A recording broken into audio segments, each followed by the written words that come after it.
Black Star Network is here. Hold no punches. I'm real revolutionary right now. Support this man, Black Media. He makes sure that our stories are told. Thank you for being the voice of Black America, Roland. Stay black. I love y'all. All momentum we have now, we have to keep this going. The video looks phenomenal. See, there's a difference between Black Star Network and Black-owned media and something like CNN. You can't be Black-owned media and be scared. It's time to be smart. Bring your eyeballs home. You dig?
It's Friday, December 22nd, 2023, and I'm Candace Kelly sitting in for Roland.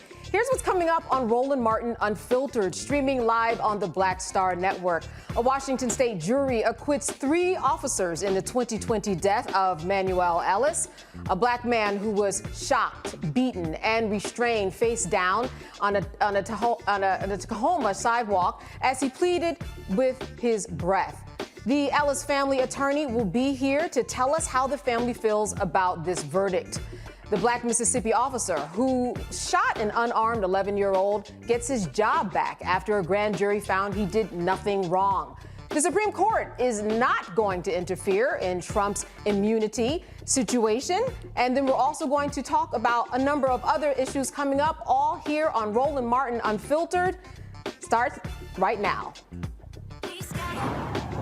Whatever the miss, he's on it. Whatever it is, he's got the scoop, the fact, the find. And when it breaks, he's right on time and it's rolling. Best believe he's knowing. Putting it down from sports to news to politics. With entertainment just for kicks, he's rolling. It's on go, roll, y'all.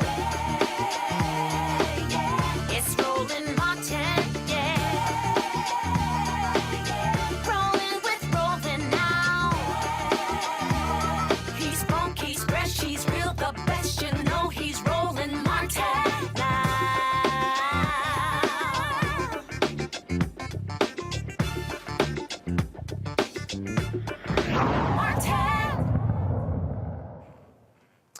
A Washington state jury acquitted 3 Tacoma officers of all charges in the 2020 death of a black man. Officers Christopher Burbank, Matthew Collins, and Timothy Rainkin were found not guilty of first-degree murder and second-degree manslaughter in the death of 33-year-old Manuel Ellis. Now, on March 3rd, 2020, Ellis was walking home from a 7-Eleven with some donuts past a patrol car. This is when a confrontation began with Collins and Burbank. The incident was caught on video by 2 bystanders. The Pierce County medical examiner ruled Ellis's death a homicide caused by oxygen deprivation. Defense attorneys argued that Ellis died from a lethal amount of methamphetamine in his system and heart complications. This was the first time in the state's history that officers were charged with use of deadly force. The Ellis family settled a federal wrongful death lawsuit against Pierce County for $4 million in March of 2022. And joining me now is the Ellis family attorney, James Bible. James, I want to thank you so much for being with us today. Thank you. Yes, you know, I think that this is very interesting. We're talking about over 3 years in the making, 2 months of an impaneled jury who came up with this decision, and they had quite a detailed video that they were looking at, which is why the community is so mad. What, in your estimation, made the jury decide the way that it did? Well, I'd like to point out first that there wasn't just one video. There were actually 4 separate videos from 4 separate individuals, all showing that Manuel Ellis had done nothing wrong. Ultimately, I think that in this case, the judge himself actually put his finger on the scales of justice in such a way that justice was not served. His actions were impermissible. He allowed evidence that otherwise in criminal cases would not typically be allowed. It's deeply disappointing that our courts operate in this fashion here in the state of Washington. At this stage, given that we don't feel as though justice can be served in the state of Washington and victims can get any amount of justice here, especially when they are black and they are accusing officers of wrongdoing, we have no choice but to go to the federal system and request that the U.S. attorney actually take on this case as criminal charges. I'll also note, and I think that it's critical, that there is still civil litigation going on in this case, and these officers and more will have to face us in trial. I want you to take us inside of the courtroom because there were several things that were laid out. For example, the usage of certain language was prohibited. There were also concerns about how the judge perhaps was acting unfairly and biased to your case. What would you say, first of all, just about the language that was allowed to be used, not to be used, and how that actually fared? Well, it was interesting because the state was not allowed to say that they treated Manuel Ellis as something less than a human being, when realistically, when you choke, tase, beat, and then hogtie somebody, you have absolutely treated them as something less than a human being. There was a lot of that was actually happening in this particular case. I also note that the judge called the female prosecutor obtuse, and I don't think that he would have called any of the male attorneys that under any circumstances whatsoever. So it was troubling in terms of past incidents that were allowed into this particular case that never would have been allowed in any other homicide case in the state of Washington. The language and what could be said, what couldn't be said, including whether you could talk about the blue wall of silence, was remarkably troubling, especially since the officers in their closing remarks indicated that if anything had happened that was wrong, one of the many other officers at the scene would have stood up and said something, and the state didn't get to respond to that. But, you know, there's so much more in this in terms of race and race dynamics. As I was walking out of the courtroom, one of the attorneys for the defense team said to me, "Move on, boy." And that's something that I think is absolutely racially derogatory, similar to the N-word, especially in the intent that was coming behind the strength and vigor of that particular voice. So we're not surprised, but we are prepared to move forward in both our civil litigation and pushing for additional changes in the Tacoma Police Department, and also asking for federal charges. Right, and so that's what we're talking about now, and that is the next step in terms of getting the Department of Justice involved. But I also understand that there is an internal investigation going on at the administrative level in Tacoma inside of the police department. Can you give us an update, first of all, about the internal investigation that's going on and some of the changes that I understand may be in the process of taking place in terms of the police department, and what you think about how that will really pan out? Okay, so one of the changes that happened shortly after we brought this case public was that they actually did start using body cameras in the city of Tacoma. Those body cameras have led to an officer being fired for using racial slurs after having written a ticket, or being removed after having used racial slurs after having given a ticket. Ultimately, though, the administrative process for these particular officers has been mostly a farce. We maintain, as a legal team and the family, that you don't have to be convicted of homicide. You don't have to be convicted of murder or manslaughter in order to be fired from your job if you're bad at it. It should be enough that probable cause was found. It should be enough that the judge refused to dismiss the case. It should be enough that the case went all the way to jury. It should be enough that there were more than 4 witnesses. It should be enough that the medical examiner said it was homicide, and that the people that killed Manuel Ellis were these officers and perhaps a few others. So we'll see what they ultimately do. But at the very least, these officers need to lose their job. It's notable that they have been on paid leave for approximately 3 years, had what essentially is a 3-year vacation, and it's time for that to stop. It seems as though this is a case that is right for the Department of Justice. Where are you with that and your hopes of getting them to intervene here? So we're preparing a letter to the Department of Justice now, and we're going to be requesting an in-person meeting with the U.S. Attorney for this region. The family is dedicated to this, as are we.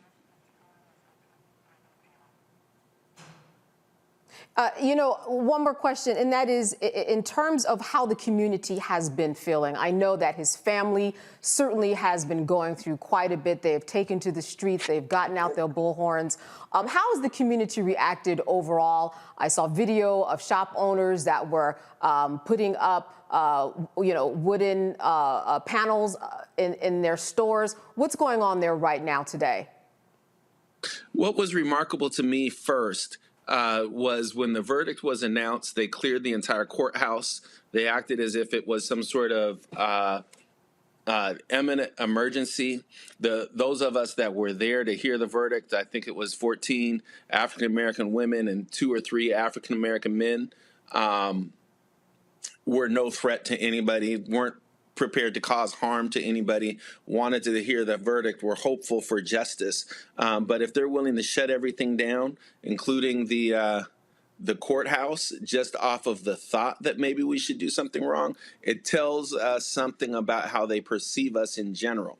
The reality is people are frustrated, people are hurt, people are tired, and they recognize that Manuel Ellis not only said, "I can't breathe," he said, "I can't breathe, sir." He raised his hands to say that he wasn't trying to harm the officers or anybody else, and they still killed him, and he didn't receive any justice. So the members of the Black community and perhaps other communities in this region are deeply troubled, and we're prepared to find solutions to this situation. All right, I want to turn to our panel right now. I'm joined by Michael Imhotep. He is host of the African History Network show. He comes to us from Detroit, Michigan. I'm also joined by Matt Manning. He's a civil rights attorney out of Corpus Christi, Texas.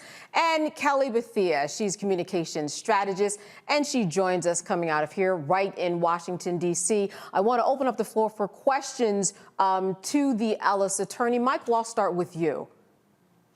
All right, and thanks. It's good to see you again. So, Attorney Bible, in looking at what the officers said was the reason for, I guess you would call it probable cause. They said that Manuel Ellis was trying to open car doors of occupied vehicles, end quote.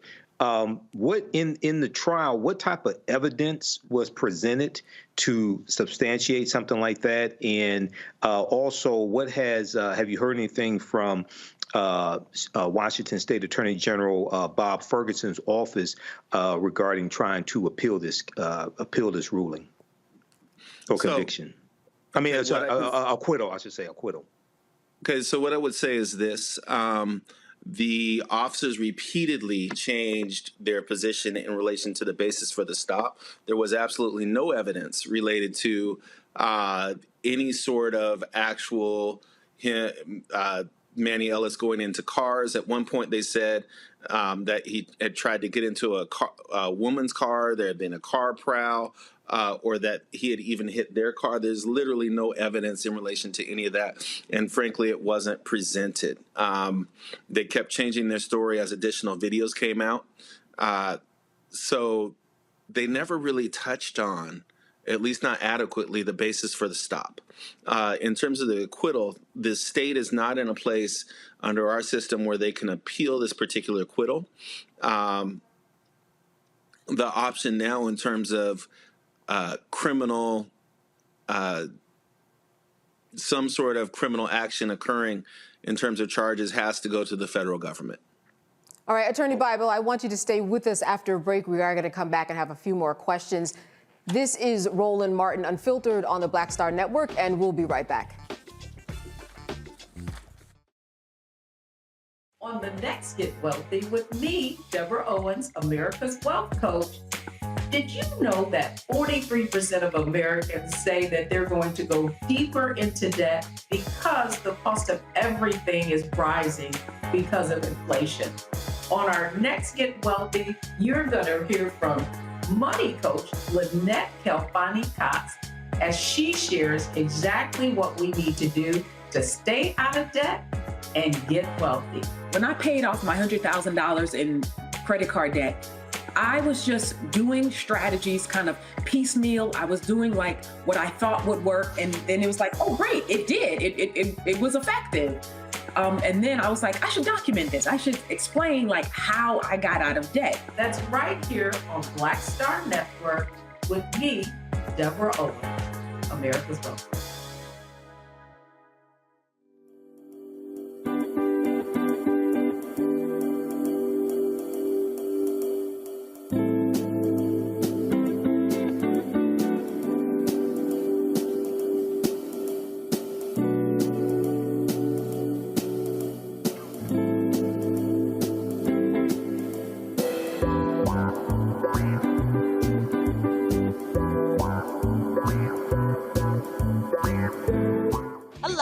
Jamia Pugh. I am from Coatesville, Pennsylvania, just an hour right outside of Philadelphia. My name is Jasmine Pugh. I'm also from Coatesville, Pennsylvania. You are watching Roland Martin Unfiltered. Stay right here.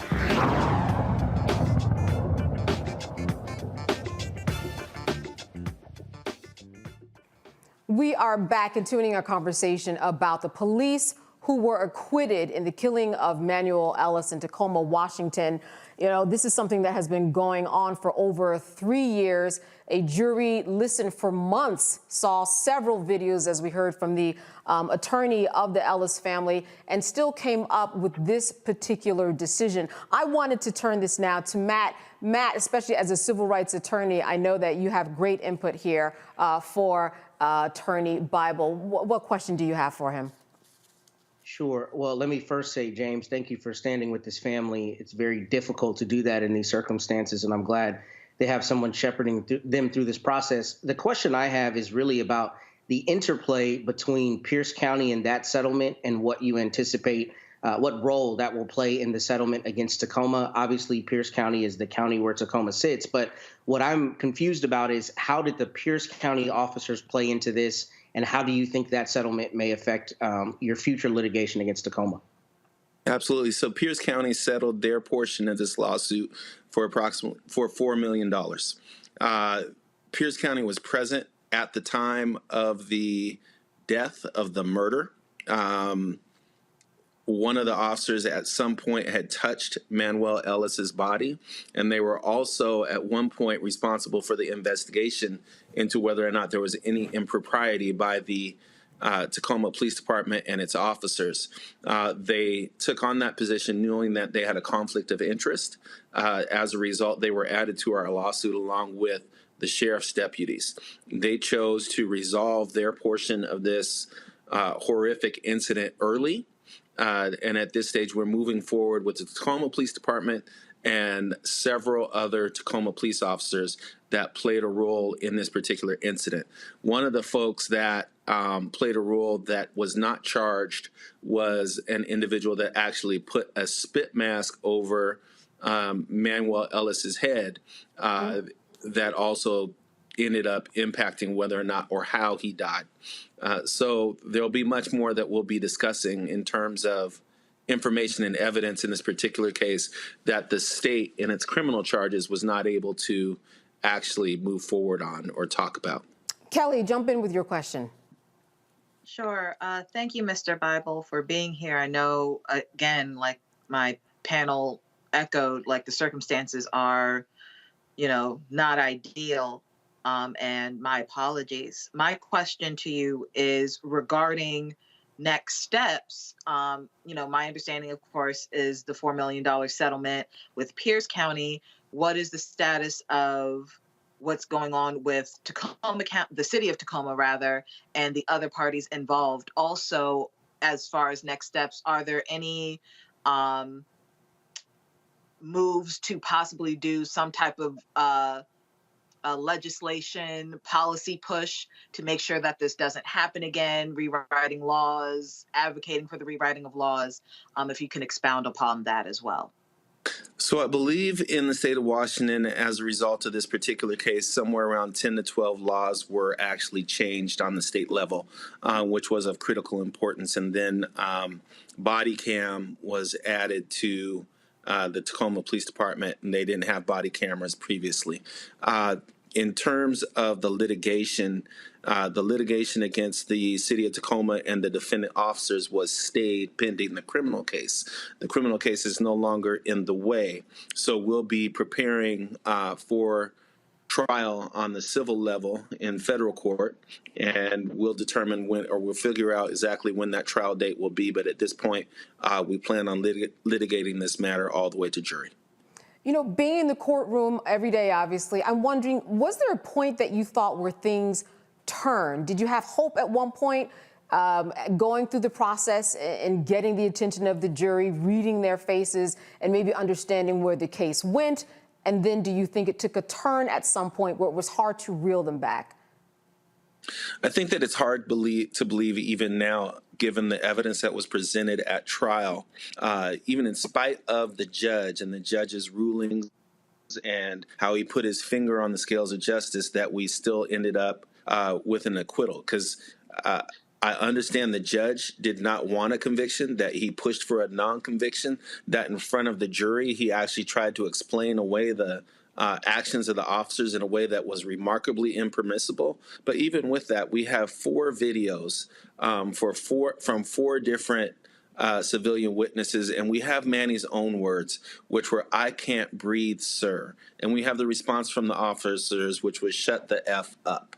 That should have been more than enough, and nobody should be under the delusion that Manuel Ellis, on his way home from the 7-Eleven, was going to just naturally have some sort of heart attack without officers beating, tasing, choking, hog-tying him and leaving him there to die as he was pleading for his life. You mentioned so much about the judge, and the judge has spoken and said, any legal analyst that you speak to will say that it couldn't have gone any other way, that I was fair and I was impartial. But when you speak so much about the judge and really wrongdoing, is there any sense on your part that judges in this situation, even you personally, would report this as some type of judicial misconduct? Because we hear this all the time, and that is why committees are available on judicial misconduct, but we often don't hear it getting to that point. I understand that there are family members that are interested in filing judicial misconduct complaints against this particular judge under these particular circumstances. He made a lot of assumptions in his case about who Manny was. He definitely impacted the jury in remarkable ways, and he made assumptions about who we were as a group of people that was really inappropriate and created a chilling effect on people's desire to even be in the courtroom. So I think that, yes, judicial complaints need to be filed. I'll also be filing bar complaints against a couple of the not the officers, but the defense attorneys over some of the things that they claimed about me and some of the things that they said to me as they were walking out of court. All right. Well, we are going to be back after a short break, so stay with us.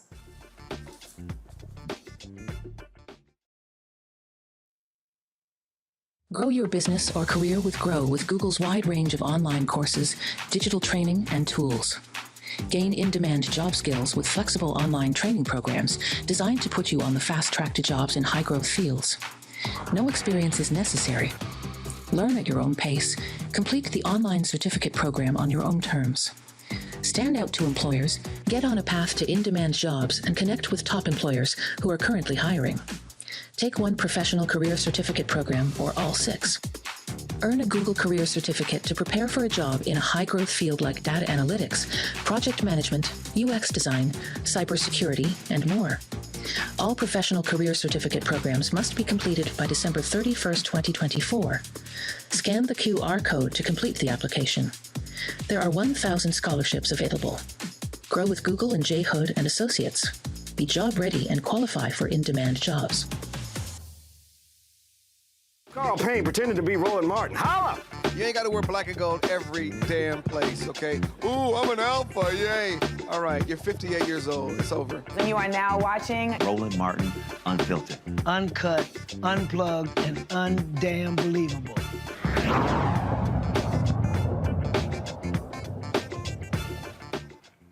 All right, and we are back. I just have one last question for Attorney Bible before I let you go, and that is this. What is it that you want the people to know about the Department of Justice and how that could turn into something that's more next level in terms of what will they do if they take this as a case that they want to take on and pursue? I think when at the state level, people are unable to achieve justice in cases that involve race and civil rights, it's necessary for the federal government to step in and the Department of Justice to actually file charges. It will be another level of review and accountability, and hopefully in a different court, a federal court, that would allow for more rigid, how shall we say, implementation of the law in such a way that it's not treated as a special case where officers get remarkable deference under the system. All right, James Bible, I want to thank you so much for being with us and giving us insight. I know that this is not over. I'm sure that we'll be having you back. Have a good holiday. Thank you. This is not over by any stretch of the imagination. All right, we are going to go to our panel that we have today. Listen, Michael, Matt, Kelly, there is a lot that is going on here. I want to get to you, Matt. What is it that you think is the takeaway from this case this time around? And I say this time around because we always have these rounds and it won't end. Candace, I'll first say I'm really glad to see you behind the desk. I always enjoy the opportunity to be on with you, and you're doing a wonderful job already. Thank you. Thank you. Nonetheless, I'll tell you, the takeaway from this is people out there watching need to know that the criminal system and the protections of the criminal system are fundamentally different in ways that unfortunately doesn't surprise me as it relates to this outcome. What I mean is in the state of Washington, like in most states, you have to prove intent when it comes to murder. So when we're talking about criminal indictments, I kind of never really have great faith that it's going to go the way it should, that we know it should morally, like in this case, when you're asking questions about intent. So the officers being acquitted in a criminal trial where they couldn't be deposed, where they did not, are not at least under any duty to testify about anything, doesn't surprise me, because when you're talking about getting to beyond a reasonable doubt, as you well know, that's a high burden, right? As it relates to the civil trials, though, I think there may be a much different question, especially in the Ninth Circuit, because as we talk about on this show often, there are 11 federal circuits around the country, and then obviously there's some in D.C., and each one approaches things differently. So in the Ninth Circuit, where the judges are typically more liberal, there may be a circumstance where they don't think qualified immunity should be extended to these officers, and a federal civil rights trial is successful for the Ellis family. So I'm glad they've had some kind of settlement. I know it's not nearly enough, don't get me wrong, but it doesn't surprise me, unfortunately. And that's why this was the first time in the state of Washington police officers had been charged with murder charges, because prosecutors are generally reticent to do it. I'm glad that they brought the charges. However, I think the civil litigation will fare better for them. And that's why I asked Attorney Bible about the Pierce County settlement, because the fact that Pierce County thought it was appropriate to settle this case and to settle it substantially makes me think that there may be some institutional liability for both of them in Tacoma, the city of Tacoma here. But not knowing more of the evidence, I can't say how robustly that will be proven true. But I will tell you this. Now that jeopardy is attached, and now that they can't, appeal this case, this might be fundamentally different if they're deposed. And what they say under oath in a deposition might have an outcome that is much more fruitful, at least from the monetary sense, for the Ellis family. Yeah, absolutely. And, you made a point that I was about to make to Kelly, and that is this. This is the first time this has happened in terms of bringing police officers up on charges like this. Do you think that that had something to do with this? This is really new territory, Kelly. I'm not entirely sure. I feel like at this juncture, with the many cases that have come before this one, I'm a little jaded as far as the approach regarding the judge and the other, little snide remarks that were made throughout the trial, to think that because this was an inaugural trial in this regard, that this is the reason why. I think that our system is so inherently flawed and racist that this absolutely could have been the outcome because the system is so inherently flawed and racist, not necessarily because of anything else other than that. And maybe that's just me being jaded. Maybe that's just me being a cynic in this regard, but that's just how I feel at this point. It's not fair. It's not right. Any other jurisdiction, the exact result could have been the same, but yeah, I don't think one way or the other about it. I think we just live in a country where racism prevails 99% of the time, and that George Floyd was the outlier. Michael, I was thinking about George Floyd and how the video told the story, and without that, people wouldn't have believed it. People could have never imagined that would happen, even though the story has been told over and over again. With this, we had, as we heard from Attorney Bible, 4 different videos that made their way into court that people watched. What do you think, Michael, about this whole idea of this video being so clear and detailed in terms of what happened with this man on the ground, just trying to get donuts from the store, that the jury just didn't buy it? I mean, how else did he get on the ground? How else was he shackled and something put over his head? How did that video not compel the jury to think otherwise, in your opinion? From my understanding of the case, they had parts of videos of the arrest. Like part of the arrest was caught on video by a witness who testified during the trial. So this wasn't as, even though this was horrific and Manuel Ellis was tased 3 times, and it appears that this whole incident was unjust. And as Attorney Bible said, the officers changed their stories a number of times of what the probable cause was, what provoked them to stop him. But with George Floyd, going to what Kelly just said, George Floyd was an outlier because it was so horrific and all of it was caught on video. Okay, if there had not been a video of George Floyd with Derek Chauvin with his knee on George Floyd's neck for 9.5 minutes, it may have been 50-50 whether there was a conviction. Okay. And this was in the state of Washington, this was the second homicide charge against police officers since the Initiative 940 was instituted in November 2018. This was a measure to make it easier to prosecute police officers for negligent shootings. So it's going to be interesting to see how this new law is going to be instituted in the future, and if they are going to lower the standard that's needed to convict officers in the state of Washington on negligence charges. We know when it came to the George Floyd Justice and Policing Act, one of the parts of that bill was at the federal level to reduce the standard to convict police officers from willful intent, which goes to state of mind, down to negligence, which would have made it easier to convict more police officers. So we'll see what happens here. You know, Matt, tell us something that we don't know when it comes to being attorney in a courtroom and how things can just change at the drop of a dime. You really just don't know. There's so many things that are out of your control, are there not? There's so many things out of your control, and not only how people testify, but one of the things that people watching may not understand is there are a lot of things that control how a trial is governed, including something like the jury charge. So, you know, first, I want to say judges all the time not only get things wrong, but they put their fingers on the scale. That happens every time I try a case. And it's an unfortunate reality in our judicial system, but it is part of the system, right?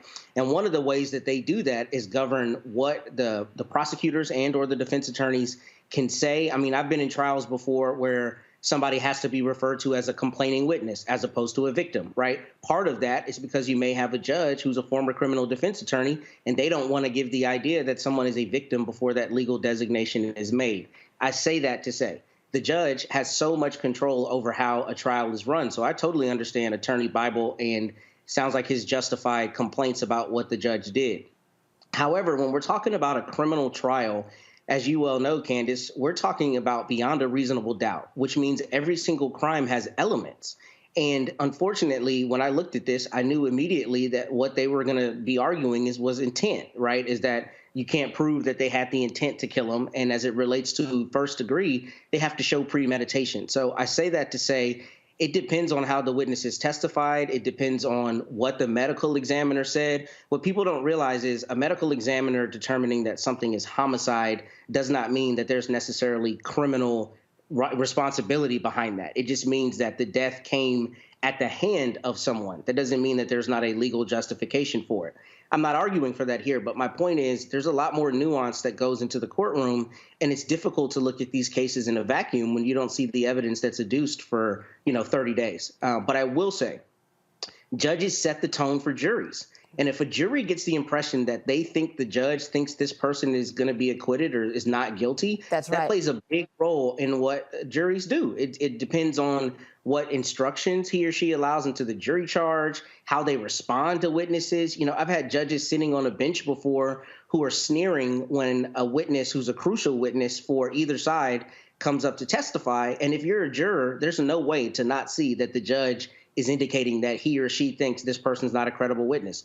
All that stuff, the aggregate, has a major effect, because if you're just looking at the video, you and the other 11 citizens might go back and say, yeah, he's guilty every day of the week. But if you get the impression that the judge doesn't think he's guilty, then that's going to have an indelible effect on what you do. So, juries and trials have times where the tides turn depending on what comes forward and how it comes forward.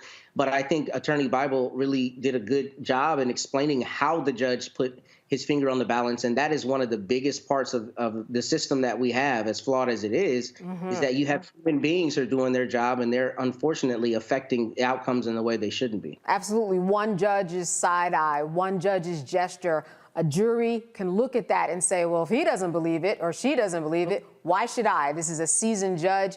I'm going with him or her. Kelly, what is something outside of the courtroom that you think the community can be doing right now in order to make sure that something happens in terms of the name of justice and the next steps that need to be done in terms of getting the Department of Justice involved in this? What do we typically see and how it plays out?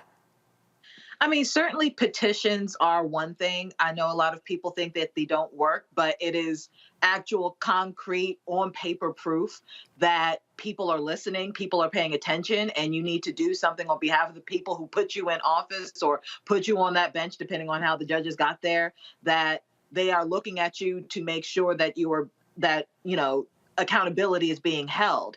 Also, like I alluded to in my question to Attorney Bible, is that legislation is a big deal. Legislation is more concrete than any individual ruling on a case. So, policies in place that, hold police more accountable. I understand that he said something about, body cameras being used for the first time, holding cops accountable to keeping those on, making sure that there are rules in place regarding, don't choke a detainee out, things like that.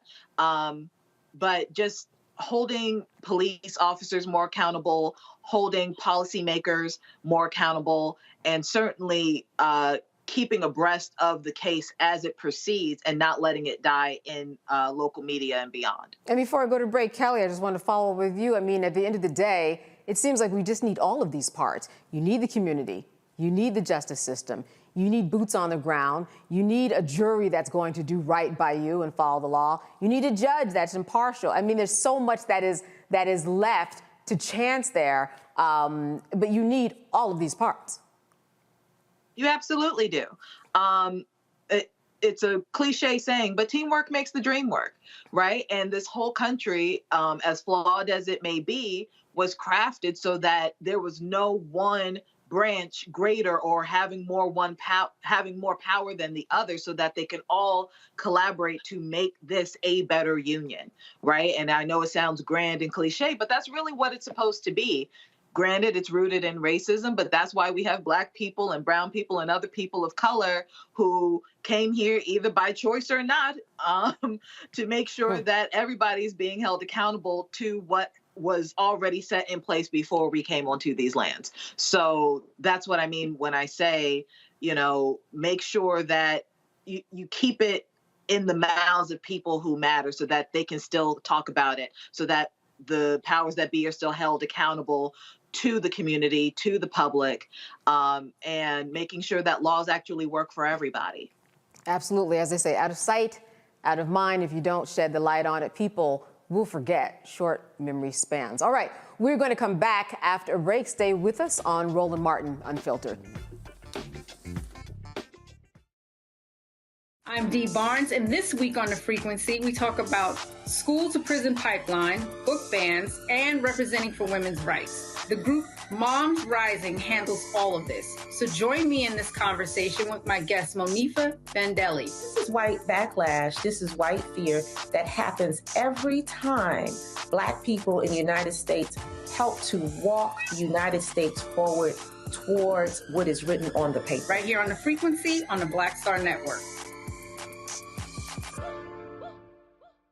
Next on The Black Table with me, Greg Carr, the enigma of Supreme Court Justice Clarence Thomas. What really makes him tick, and what forces shaped his view of the world, the country, and Black America? The answer, I'm pretty sure, will shock you. And he says, people think that I'm anachronistic. I am. I want to go backwards in time in order to move us forward into the future. He's very upfront about this. We'll talk to Corey Robin, the man who wrote the book that reveals it all. That's next on The Black Table, only on the Black Star Network. On the next, A Balanced Life with me, Dr. Jackie. Beware the generational curse. They're everywhere, in our families, in our workplaces, and even in our churches. It's like a minefield, identifying the curse and knowing what to do about it. When we're talking about generational patterns, oftentimes we get locked into those patterns because we don't want anyone to say, oh, you acting brand new, or you doing something different from how this is how we always did it. It's okay to do something different in order to get the results that you want to see in your life. That's next on A Balanced Life on Black Star Network. What's up, everybody? It's your girl, Latasha from the A. And you're watching Roland Martin Unfiltered.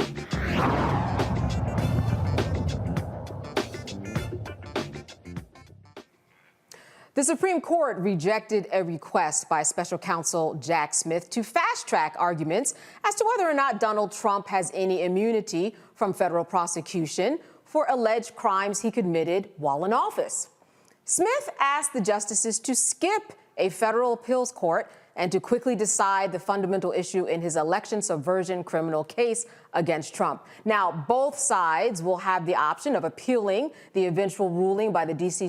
Circuit Court of Appeals up to the High Court. The court's refusal could be seen as a victory for Trump because the issue of immunity has to be settled before the case goes to trial. The court did not explain its reasoning, and no dissent so far have been noted. Now, moving on to other news having to do with the 14th Amendment. We know that this is a big one. A North Carolina senator wants to introduce a bill to withhold federal funds from states that misuse the 14th Amendment. Are we not surprised? Republican Senator Tom Tillis's announcement about the Constitutional Election Integrity Act comes on the same day that Trump was kicked off Colorado's Republican primary ballot under Section 3 of the 14th Amendment. Now, Till says that left-wing activists are making a mockery of our political system by scheming with partisan state officials and pressuring judges to remove him from the ballot. The Constitutional Election Integrity Act aims to amend the Help Americans Vote Act of 2002.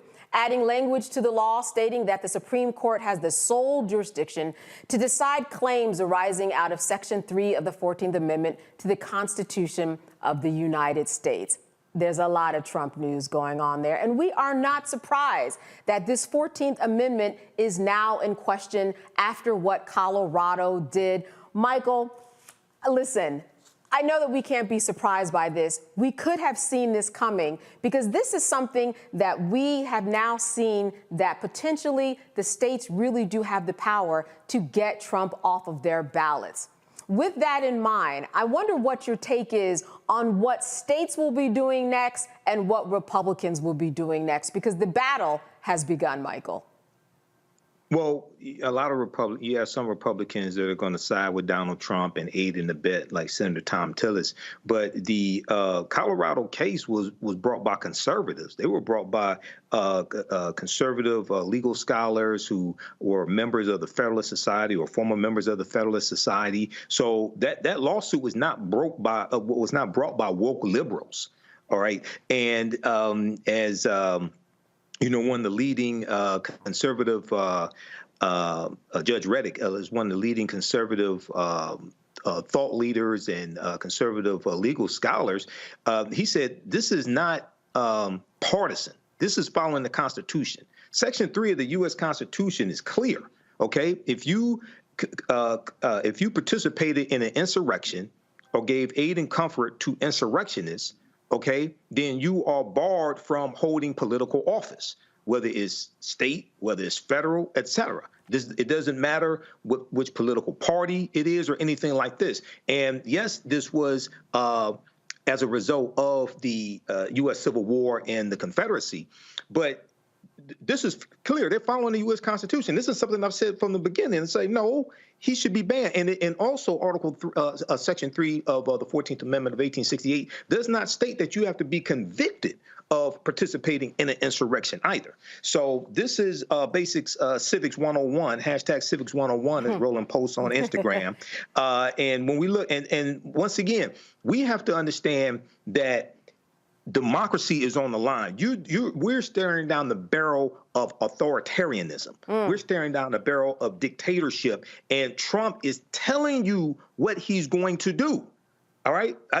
I warned people in 2016. He said he will only nominate Supreme Court justices who would overturn Roe versus Wade. I'll be damned. That's exactly what he did. Yeah. Yes. And you know what? There was a lot of build up to that. And we know that was a lot of planning on his part. You know, Matt, what I found most interesting about this is that when we talk about the Supreme Court and those who might be conservative or down the middle, they often claim that we need to look at the original intent of the framers. So here, if we're going to take that view, and if you look at the Colorado case and how they really made their case, which they did, they really are spelling out that this is exactly what they meant. So why are we veering off to the left? And I think that that is going to put the Supreme Court in a very, very difficult position, because those who claimed I am only an originalist and let's look at the intent of the framers, now they're going to find themselves in a bind, Matt. Oh, they're absolutely going to find themselves in a bind. Let me say first that Tom Tillis is drunk on cheerwine and that good vinegar-based in North Carolina, because this is as intellectually dishonest and disingenuous as it gets. First, I think Michael's exactly right regarding the 14th Amendment and that this is what the Constitution says. But beyond that, to harken back to your comment earlier about short memories, what do conservatives say all the time? They say government or the states should have the right to decide what they are going to do. They argue states' rights all the time. So the reason this is intellectually dishonest is because what this is the state of Colorado's duly elected officials saying we're not putting him on the ballot because in our state, our Supreme Court has decided that he engaged in an insurrection. And here's the really important part about this, right?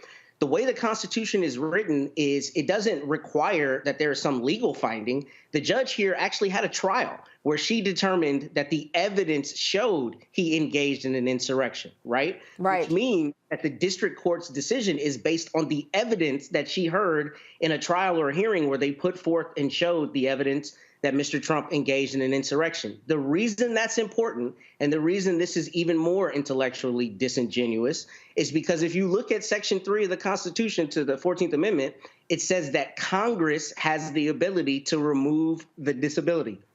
So what that means is that means if they believe, right, that Mr. Trump should be able to be on the ballot, Tom Tillis and the Congress people, really the House, have a remedy for that. They can remove the disability. Now, I suspect what Congress doesn't want to do is they don't want to have an open vote where they're on the floor of the House and 2/3 of them vote that he did not engage in an insurrection. They do not.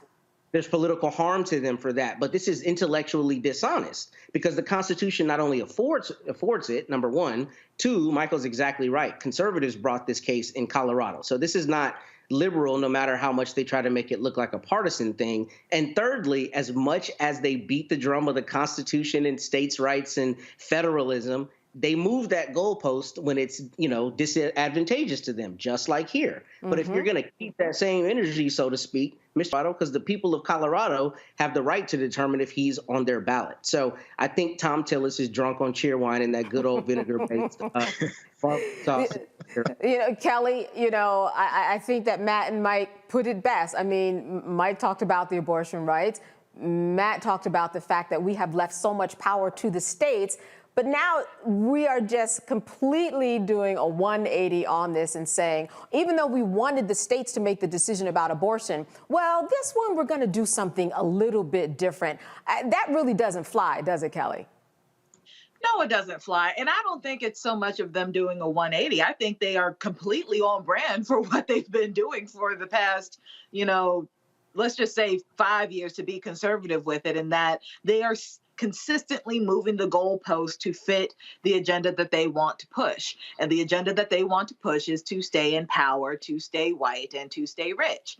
And they feel that Donald Trump will aid them in sustaining that kind of status quo. It's not doing a 180. Hypocrisy is their brand. They are completely on brand with this in that they are just consistently moving the goalposts, changing the rules so that they can get exactly what they want.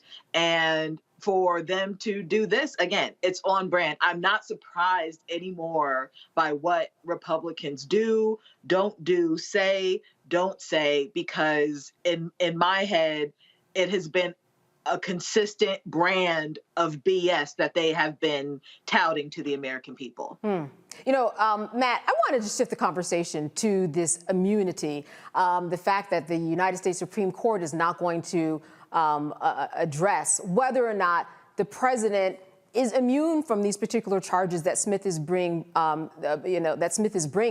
What are your thoughts about what this does on a strategic level for Smith in trying to carry out these various cases that he has, if the Supreme Court can't make a decision yet or won't yet as to whether or not he's even allowed to do so? Yeah, that's a brilliant question, and one I've kind of run through a few times. And the answer I don't know is whether immunity is just a factual issue for a jury to decide, or whether that's a legal issue that a judge has to decide.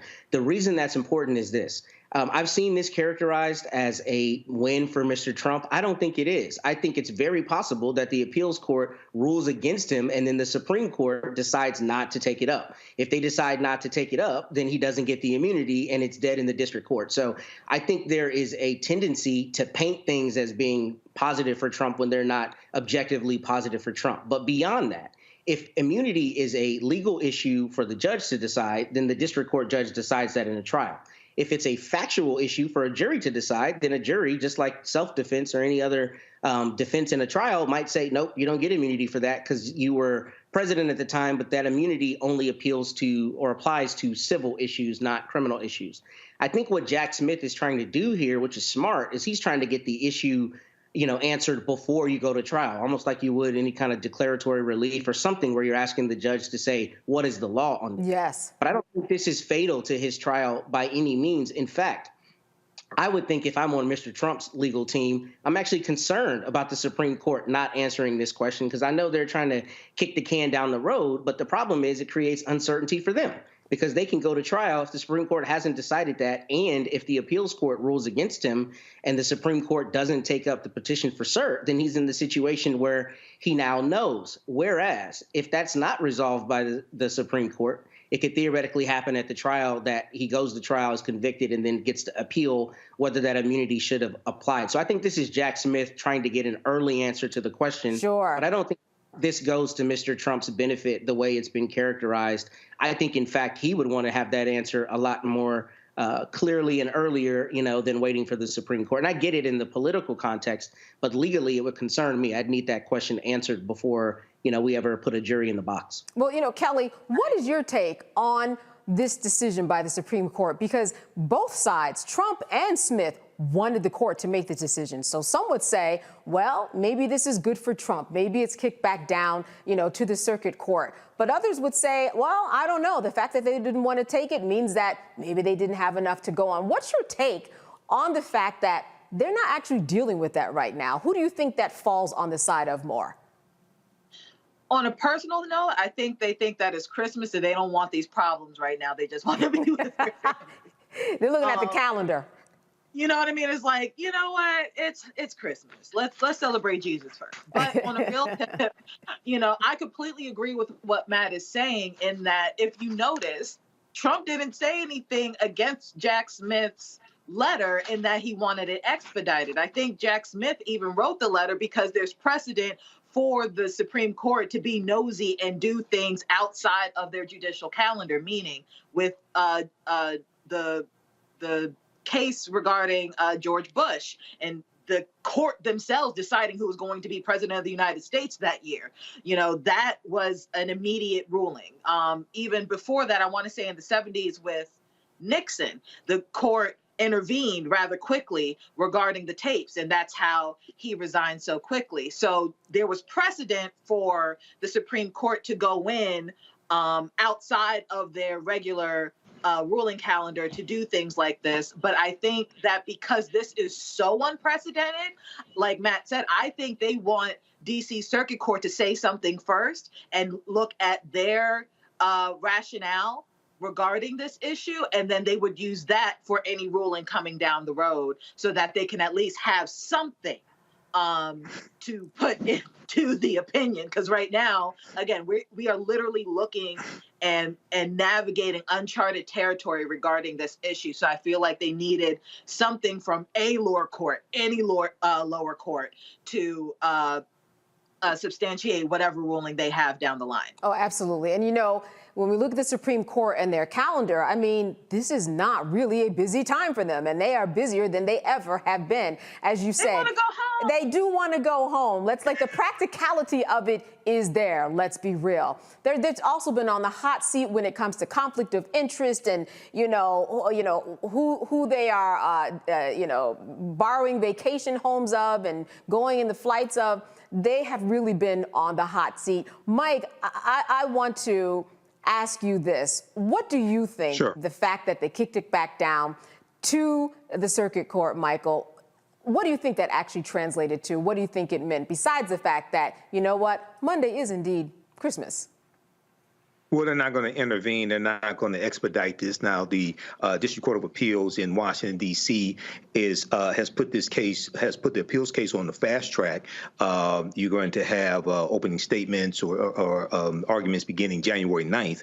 But also, in relation to what Kelly was saying, Special Counsel Jack Smith is citing 1974 United States versus Nixon, where the U.S. Supreme Court intervened and decided it was 8-0. If I remember correctly, because I think it was William Rehnquist who recused himself, but decided that Nixon had to turn over the tapes. But Trump's attorneys are citing a civil lawsuit, 1982, Nixon versus Fitzgerald, where the court ruled 5-4 in favor of Nixon, and this dealt with immunity from prosecution. This was after Nixon left office. However, this was a civil lawsuit, not a criminal case.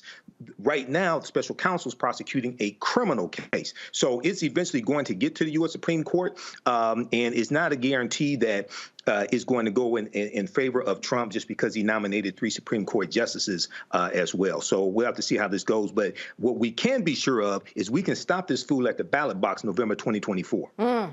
All right, listen, certainly a lot more to come on this. Be afraid. Be very afraid, folks. This is just the beginning. We're going to be back right after a break.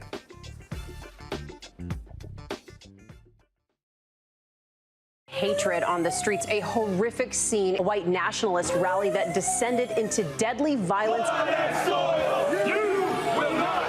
White people are losing their damn minds. An angry pro-Trump mob storms the U.S. Capitol. We're about to see the rise of what I call white minority resistance.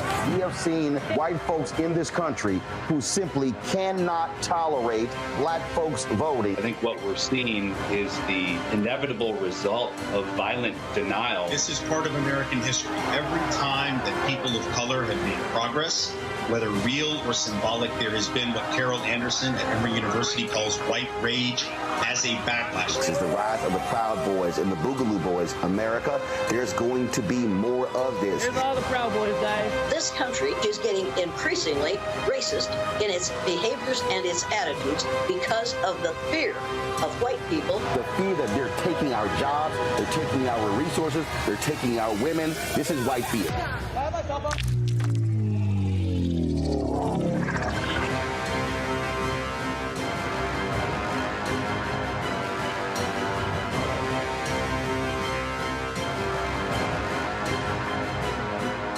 Hi, I am Tommy Davidson. I play Oscar on Proud Family, Louder and Prouder. I don't play Sammy, but I could. Or I don't play Obama, but I could. I don't do Stallone, but I could do all that. And I am here with Roland Martin on Unfiltered.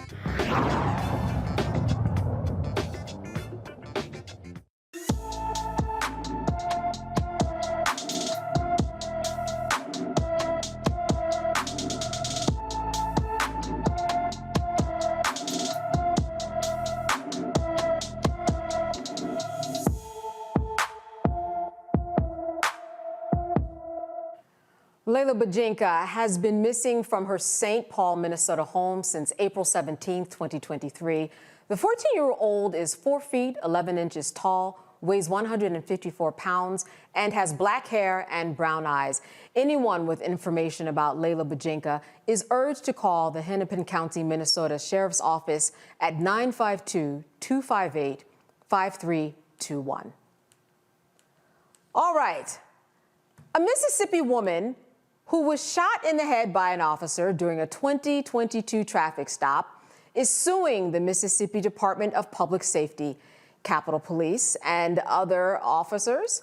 Well, listen, according to this lawsuit, on August 14, 2022, Sharita Harris was a passenger in her car driven by Sinatra Rakeem Jordan. The car was waiting for the light to turn green when a Capitol Police officer's car approached their car from behind and activated their police lights and commanded the car to pull over. The lawsuit claims that the vehicle immediately pulled over, but that the officer began to shoot blindly at the car anyway. Harris was shot in the head and now suffers from several complications. The lawsuit claims excessive force was used, and Harris is asking for $3 million in damages. Meanwhile, the driver of the car, Jordan, was indicted on charges of felony fleeing and 2 counts of aggravated assault. The indictment alleges Jordan shot at the officers. In other news, in Mississippi, a Mississippi officer was cleared for shooting an 11-year-old boy in the chest. He is back on duty. Indianola Police Department Sergeant Greg Capers had been suspended without pay since May 20th. This is when he shot Adrian Murray. Capers shot the unarmed boy when the officers responded to a domestic violence dispute between the child's mother and her ex-boyfriend. On December 14th, the Sunflower County grand jury decided not to indict Capers after an investigation by the Mississippi Bureau of Investigation. A judge ruled that the body cam footage to be withheld, possibly until Adarian is an adult. A Florida man is accused of committing a racially motivated hate crime resulting in the death of a Kansas City, Missouri man. A federal grand jury indicted Sean Walter Tonkin for stabbing 41-year-old John Roan to death at a gas station. According to the documents, Tonkin was armed with a knife with knuckles when he approached Roan, who was black, on July 4th of 2023. The records note that Tonkin was unprovoked when he allegedly racist slurs were directed at Roan. He later allegedly stabbed Roan twice in the chest and abdomen. Roan died from injuries, and he suffered in the attack. I want to turn this to our panel. Michael, let me start with you. I want to talk about this 11-year-old, okay? This 11-year-old, and here we have the police officer that was acquitted, and in fact, we have the video that is not going to be released until he is much older. What is the story behind that, Michael? Well, we don't know, because I talked to Attorney Carlos Moore last Friday, December 15, 2023, when I guest hosted Roland Martin Unfiltered, and he broke down the case. Now, that was a grand jury that decided not to indict. So information is secret. There's a lot of information we don't have. I wanted to know why was Adarian such a threat? This was a domestic dispute. Police were called. People inside were ordered to walk out and come out with their hands up. Adarian did that, as he's demonstrating right here, and then Officer Capers shoots him. Now, we're trying to figure out what's probable cause. Was this 11-year-old, did he appear to be 6'9" and appear to be a threat, what have you? And based upon police union contracts, I'm not sure which union negotiated this contract, but when you have situations where there's no indictment, or if there's an acquittal, right, they can get their job back and also get back pay. I haven't read this police union contracts, but I've read others, and it's stipulated in the contract what happens every step of the way. So because he was not indicted by the grand jury, unfortunately, he's back on the police force. You know, Kelly, I think it's so interesting that, I mean, you have the video so that people can see what was happening. It doesn't make sense that, especially in the situation of an 11-year-old, that you wouldn't show that video. That seems to be a higher level of expectation in terms of what a police officer would do with an 11-year-old. Why hold the video, Kelly? I don't have the answer to that. What I do know is that we have a severe problem with the adultification of Black children in this country, and that probably played a huge factor as to how and why this officer so felt threatened by this child that he shot him and risked killing him for reasons that we still do not know, really. Just to be fair, I could understand the suppression of a video that, you know, knowing that he's 11 years old could, you know, sway people one way or the other, maybe unfairly, whatever. I'm not saying that I believe that. I'm just grasping at straws here. But at my core, I feel like there's just a huge problem with the adultification of Black children here. I mean, we can look back to Tamir Rice and that situation. We can look back to Emmett Till and that situation. And there are so many situations and grave moments in our history in between those situations where our children are looked at as older, more mature and more accountable for their actions than they should be, certainly more than their white counterparts. Right. They're more aggressive no matter what the age, even if they're an 11-year-old boy. You know, Matt, does it strike you as strange or an aberration that this video would not be shown? As I said before, it seems like this would be the right time to see exactly what was going on, because by all accounts, these were people who came out of the house with their hands up. It strikes me as strange in this situation, primarily because the child's already been identified. If I represented him, I might not want that information out without it being blurred, because I think children, you know, should have a privacy interest. I have a 13-year-old son. I have 3 sons. My oldest son is 13. If this was him, I wouldn't want that out everywhere. However, now that it's been identified who this young man is, I don't see why they would hold it unless there's something damning on that video that would make the Indianola Police Department think it's inappropriate to release it, or will show that the fix is in. And we know that that happens with police departments all the time. They release video and it's doctored or it's edited to show the best angle, but not what actually happened, right? Or that somehow absolves the officer. So that may be functionally what we're dealing with here. But I don't see why you wouldn't release it if your officer is in the clear and we already know who the 11-year-old child is. In this instance, I will say, though, I think, you know, when they inevitably file a lawsuit, if they haven't already, I think this is going to be a much harder case than a lot of others for the police department to defend,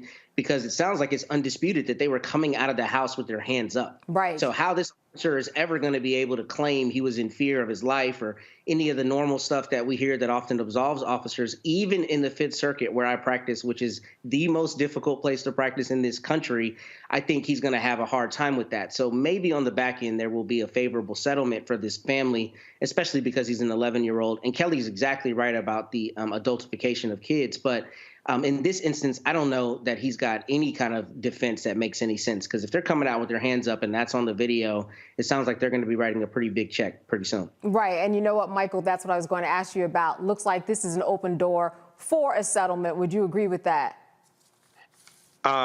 Yeah, I think so. But also, you know, going back to the conversation we had about Manuel Ellis, I think it was, who was killed by the 3 police officers. Also, it should be a clarion call to right-minded, right-thinking African Americans who want to be the type of officers that we say that we want to see. Because what gets left out of conversations like this is right now there's a nationwide shortage of police officers. There's not a nationwide shortage of incompetent police officers. There's not a nationwide shortage of white supremacists who want to be police officers. But we have the ability to apply these police departments and be the type of officers who respect people's humanity, who will only use lethal force after we have exhausted other non-lethal methods, and treat people like human beings and not hogtie them. Okay, so this is an opportunity, and we don't need more legislation to do this. This is the opportunity for us to realize that we can seize power in these police departments, and some of the first people who should apply for these jobs are the activists who got policies put in place like duty to intervene and body cameras and things of this nature. Kelly, I'm wondering, you know, the sergeant in this case, who is off of suspension right now, if you look at interviews with him, he said, you know, I really just made a mistake. Now, he sounded, and I don't know if it was for the cameras, but he sounded remorseful. He had all of his ducks in order in terms of explaining what he thought he saw. I'm not asking should we give him any grace, but I am wondering from you if you think that could have been a possibility that he could have made a mistake. I mean, mistakes happen every day, right? I'm not going to discredit someone's experience, especially since I wasn't there and I don't know. But what I do know is as a police officer, you can't afford to make that kind of mistake. You really can't. And it's your job to not make that kind of mistake. So as remorseful as you are, as regretful as you may be, that's all well and good, but that does not take away the accountability that you now own for making that mistake. Matt, I think that this was a situation where the town said, you know what, we don't have a lot of money. What happens in these types of situations when there are towns or cities who claim, you know, we don't have a lot to give here, no matter how much you sue us for? Well, you know, I don't know how it works in Mississippi, but first off, I'm still asking for a big number, because what happened to this young man is a trauma he's going to have to live with for the rest of his life. But the way it works here in Texas, and presumably in a lot of states, is cities pay into a risk pool. So You know, a lot of times cities are a part of what's essentially like insurance. They pay into a risk pool. So in the instance that they have to pay a judgment, they're able to pull from that risk pool. So, you know, if Indianola says they don't have the money for it and they're not a part of that risk pool, then whoever runs that city is an abject idiot because they got to have some kind of protection, right? So presumably they have protection and it's probably in a risk pool or maybe just straight up insurance. But I mean, as you can imagine, they have to have insurance for non-violent situations, just like when somebody's driving a police or a city vehicle and they have a wreck with a citizen, right? They've got to be able to cover those damages. So I would imagine they have something like that, probably a part of a county or city risk pool there in Mississippi that would cover this. Michael, so many cases every year. As we close out this year, what do you think in looking back at so many things that have happened up to this case that we're talking about right here? What do you think is the takeaway for this 2023 in terms of how we've come, in terms of how far along we have come in the justice system and work that still needs to be done? Oh, good question. Well, first of all, the U.S. Department of Justice was created in 1870 as an act of Congress, largely to enforce the new rights that African Americans were given. And one of the first things that they did, Amos T. Ackerman was the first attorney general under the U.S. Department of Justice, and he was prosecuting Ku Klux Klansmen in the South who were attacking African Americans, attacking African American elected officials, Republicans, killing us, et cetera. So what we have to understand is that the U.S. Department of Justice, largely under Attorney General Merrick Garland, is operating based upon its original purpose. It prosecuted, it arrested first about 1,000 domestic terrorists who were involved in the January 6, 2021 insurrection that I've been educating people on as a continuation of the U.S. Civil War and the political violence that brought it into the Reconstruction era in 1877. And also they've gotten a little over 600 convictions or guilty pleas as well. So, and we look at the work that Kristen Clark is doing in the Civil Rights Division. Yes. So they're operating based upon that. So we have to see that is only a consequence of 16.9 million African Americans voting for Joe Biden and Kamala Harris. So we have to build upon that going into 2024, because this is about saving the democracy and fighting against authoritarianism. And Kelly, I want to ask you this question in a very different way, because I think that all of our personal experiences are very important to how we see the justice system. And I'm wondering for you, when you look at this year in terms of the justice system, and you as a Black woman in America, how have things either changed or not changed for you in terms of how you think people are perceiving you, taking you in terms of your existence and just living and breathing in these United States?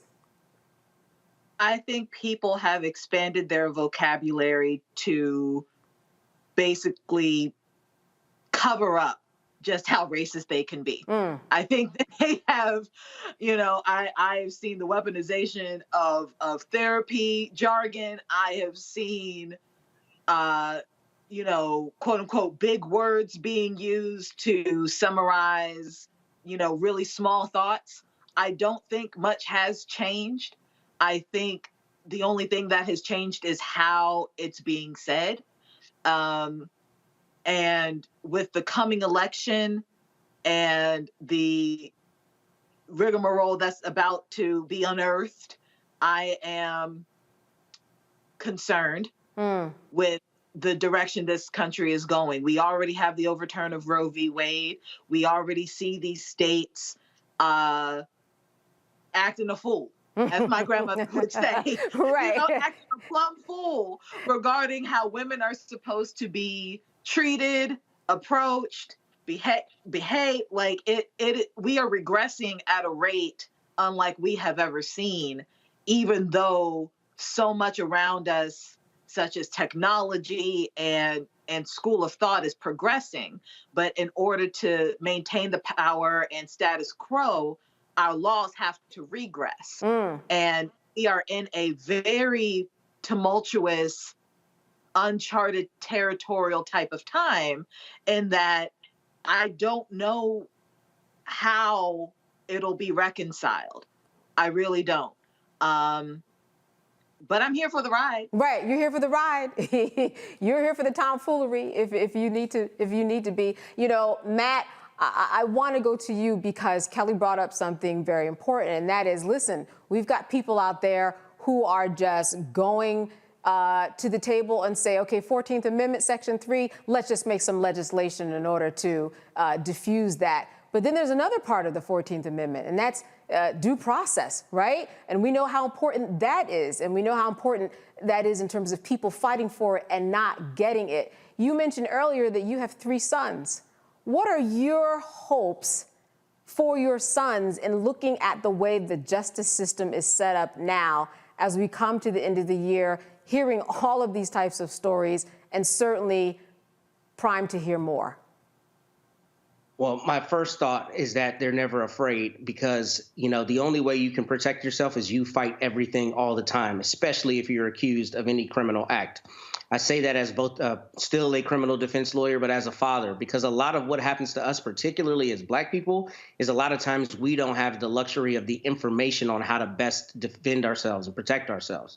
So the first thing is I hope they fight everything. If you ask my oldest son to go through his backpack, he'll tell you, I'm not saying a single word, call my dad. That's how I hope they move through the space, because I'm blessed to have that information to at least teach them a little bit to protect themselves. But globally, we do live in a racist society, and we live in a racist society where they walk through the streets as young Black boys, and they'll become young Black men. And that's a terrifying thought, that the reality is I can't protect them all the time. But what I can do, and what people who have the information can do, is make sure we disseminate it to our people. So the first thing I will say is I don't think we need to change anything related to criminal laws, because as much as I don't like to see an officer acquitted in a very clear moral situation, I don't like to see a Black person convicted in a situation where if they had those protections, they would have walked free as well. Right. So at the end of the day, the way our system is set up with criminal cases, I think is appropriate. You should have to climb the highest burden.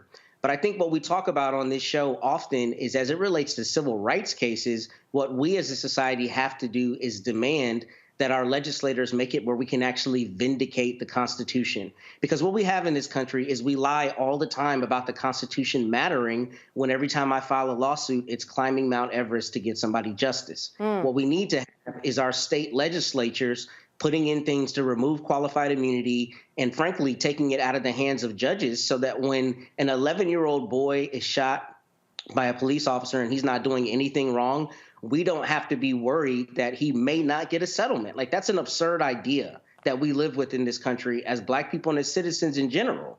So we need to demand that rather than playing politics, they actually push forward policy that protects us as people. And I know some of that is a pipe dream, I mean, especially in a racist country. But the reality of it is, I think Kelly kind of mentioned it earlier, we really need policy pushes that will protect us better. And that's what I'm hoping. And I'm hoping my sons are proud and are unafraid, and that they stand strong, they stand 10 toes down if they ever get accused.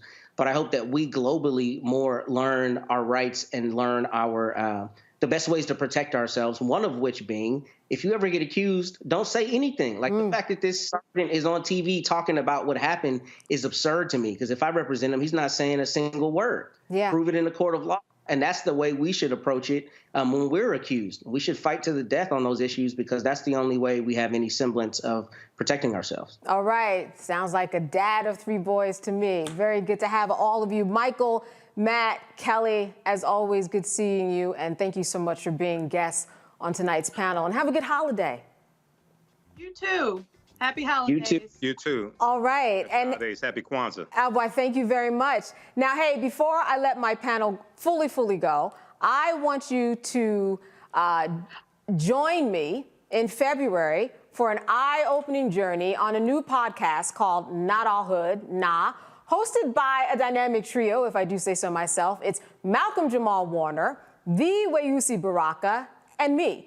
We are going to be jumping into some rich Black experiences in America, from exploring Black masculinity to unraveling the threads of love and media representation. We're going to bring you conversations that matter: pop culture, music, headlining news. This podcast gets into the celebration and the triumphs of being Black in America, and Malcolm Jamal Warner really opens up. If you don't know him, you will after this podcast. Follow us on Instagram at nah_notallhood. TikTok at nah.notallhoodpodcast, and on X at notallhood for exclusive content and updates. It's coming this February. You are watching Roland Martin Unfiltered on the Black Star Network, and we will be right back.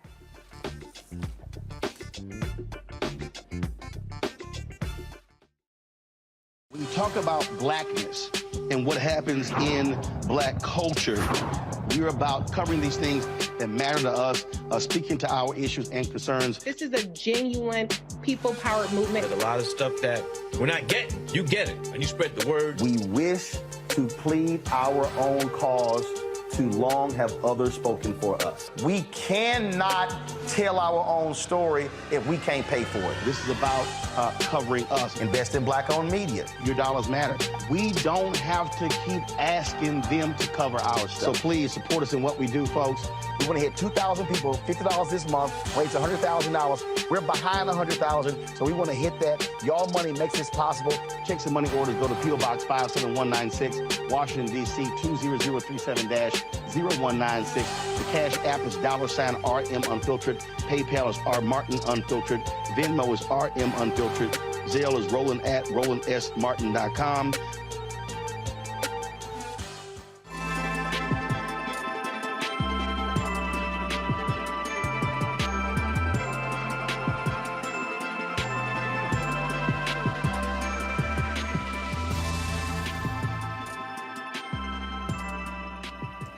Gospel artist Bri Babineaux's music career started with her YouTube channel in 2014. Bri was among many gospel voices who participated in McDonald's Inspiration Celebration Gospel Tour. Roland sat down with the Louisiana native at Chicago's House of Hope, and we are going to see that in a moment. Before I do, though, I want to just wish everybody a happy Kwanzaa, Merry Christmas, Happy Holidays. We are going to see you on Wednesday. Now on to Bri and Roland. Good. How are you? All right. It wasn't hard to figure out where you from. I mean, so I didn't need to look at a bio or nothing. I saw Babineaux, and I immediately thought about Robichaud, Malbo, Thibodeau, Rideau, all the folks. So my maternal grandparents, Opelousas, Louisiana. Oh, that's right here. So I know all the names, all the folks. So with an E-A-U-X on the end, you know exactly where somebody's from. Exactly. How often do people mess with you about your accent? See, I thought I turned off and turned on. So when I'm around people, listen. When I'm around people that's from my area, then it comes out. But like, it's all out right now. You in Chicago. But I'm talking to you, and you all out. Here's what I tell everybody. This is when you know you meet a woman from Louisiana. When she go, baby, there's no other. If I hear a woman say baby, what's another word? No. When I hear that word, Shat is another word. Of course, Shat. I'm talking about when a woman. First of all, men say that too. But I'm talking about men say that. I'm talking about when a woman. There's no other. Did I say that while I'm talking to you? No, you didn't say it. But I'm telling you, there's no other place in the country that a woman says baby, like over Louisiana. Okay. Well, baby. Yes. See, it's a whole. yes. No, see, it's a whole. If a woman say that, you like. You from Louisiana. No, what I hate is when you say that or they hear your accent, it immediately puts you in New Orleans. Oh, you from New Orleans, baby? Don't put me in New Orleans. Okay, we go get to gossip music, but favorite Zydeco artist. Oh, I'm gonna have to go with Lil Nate because that's my cousin. Lil Nate. And a Zydeco Big Stepper. That's my cousin. Favorite old school Zydeco. Old school. Buckwheat. So there you go. Clifton Chenier. Yeah, Clifton Chenier is really, really good. There you go. That's what I'm saying. Most people, and see again, I think a lot of people. People go to Buckwheat because Buckwheat kind of like, he's like the godfather. No, I go to Buckwheat because they had Zydeco's at our church. It was Catholic church, so Buckwheat always performed. Bruh, okay, pause. I went to a funeral. My great aunt passed away, and we in a service, and it was a Catholic church. It was in Cecilia, because that's where my people from, Cecilia. And all I heard was the accordion, and I look up in the balcony, and there's the whole side. I had never in my life seen it before. I'm like, they're really about to play Zydeco, and literally they play Zydeco. Love it. At the funeral. In church. What's wrong? I ain't never heard that before. Okay, I would have jumped up. Never. Were they jamming? Yeah, they was jamming, but it was like, what you go? No. There you go. No, you're not supposed to play Zydeco. Yes, you can. Look at the whole second line of New Orleans. Yeah, but that's New Orleans. But Zydeco, no. What's wrong? No, not Zydeco. You can play When Jesus Wept to Zydeco. No. What's wrong? What? Yes, you can. No, Yes, you can. Okay. Maybe that person who died loves some Zydeco. They did, but I was like, I can't believe this is happening. I'm with him 100%. Everybody jump up and start dancing? No, but they was moving. The priest was even looking like to say, what is going on? No, I'm with them. I wish I would have been there. I was shocked. I said, this cannot be happening. I was like, oh, Champlain! Oh my God. I would have loved that. Bro, my grandma never was like, Shannon, I said, no more. I would have been. No. And I draw the line. You can't play that in church. What? It ain't no different than when it's a big difference. No, it's not. Yes, it is. To me, it is. How was it? Okay. I don't know. If you I don't know. If you flip the lyrics, if you had a Zydeco band playing gospel music, that ain't no different than. But that's that. Like you just want to just move. Like it. Yeah. Not you can't do that. Yes, you can. Well, look. If Yolanda Adams singing "My Liberty," or if somebody, you still gonna move. It ain't like they were twerking. I mean, you just sitting here just. Yeah, but your feet start moving. You know, it's a little. Yeah, you know. Ain't no difference in that Shirley Caesar foot pad. It's a big difference. It's a difference. I think you need to add. You want to grab your partner, swing out, baby? You can't be doing that. Yes, you can. Oh, you can't. Yes, look. There's a certain point in the Catholic service when everybody get up and greet each other. Oh, it's the peace. That's my favorite part. That is my favorite part. I'm not lying. It's like peace. That's my favorite part. I don't know nothing else, but that part. You don't know I wait for that part. Look, I was born and raised. Look. The meet for my Catholic church was in my grandparents' living room. Okay. So I was born and raised. Okay. I left the Catholic church 30 years ago. Okay. So why am I at the funeral for my uncle? And I know all of the call and responses. It is so ingrained in my head. Wow. Like because they asked me to live stream the funeral. I'm sitting here. I'm like, how do I? Like every part. I ain't looking at no booklet or nothing. I'm reciting every single week. It's just. Wow. It's just right here. Yeah, I've been to my family on both sides were raised Catholic, but they ended up, leaving the Catholic Church. But some people still, still were there. Right. But some at Catholic funerals and all of that, and I kid you not, don't know nothing, don't like nothing. But when it gets to, giving peace and you love that part. Peace sign, I'm right there. Hey, I'm right in there. Now that y'all have Black gospel music at the Catholic Church, because we did. It wasn't that. Well, you have your Black Catholic churches, and then you have your. Right, but I'm just saying, like our Catholic church. They did Black. No. Right, we had Black music. We had gospel music. In fact, we had a fight because there was a new priest came, it was a white priest, and he didn't want gospel done. Right. We were like, bro, it's a Black Catholic church. Y'all keep them out? Huh? Oh no, we had a whole back. No, we left, and literally, my whole family left. When I say my family left, that means 2/3 of the church left. Because it was we can't do gospel. No, they do gospel. We said mainly we can't. Well, the Catholic churches that my grandma and them went to, they did gospel. Right. We can't talk about the quartet. Okay, no, I don't know where they found that band at. That's not normal. No, I'll forget that. I'm telling right now. I'm telling you, you need to add a song or two to your set. I'm telling you, you need to add a song to your set with that Zydeco sound. Look, John P. Key did a song. Where's John? John P. Key did a song. That's John. Where he infused go-go and gospel. Okay. The song's called "I Made It Out," and that song is banging. Go-go is not too out there. What you talking about? People not accustomed. Okay, most people know about Go-Go. Most people don't know about Zydeco. Well, that's because I mean, Go-Go, Chuck Brown. That's a Louisiana thing. You know what I'm saying? Like, it's a crazy thing. Not every part of Louisiana actually have Zydeco. Well, but like my mom and them is from New Orleans, Slaughter area, and they didn't know about Zydeco until they moved to that. Well, that's because Zydeco was typically rural or country Louisiana, where I'm trying to look rural country. Yeah, rural country. It's called country. You know. It don't do my people. You know doggone well. Like, where we going, to the country? But I know, but still. That's what it's called. Right. You know, when they say we going to the city, we going to the country. Don't try to act off.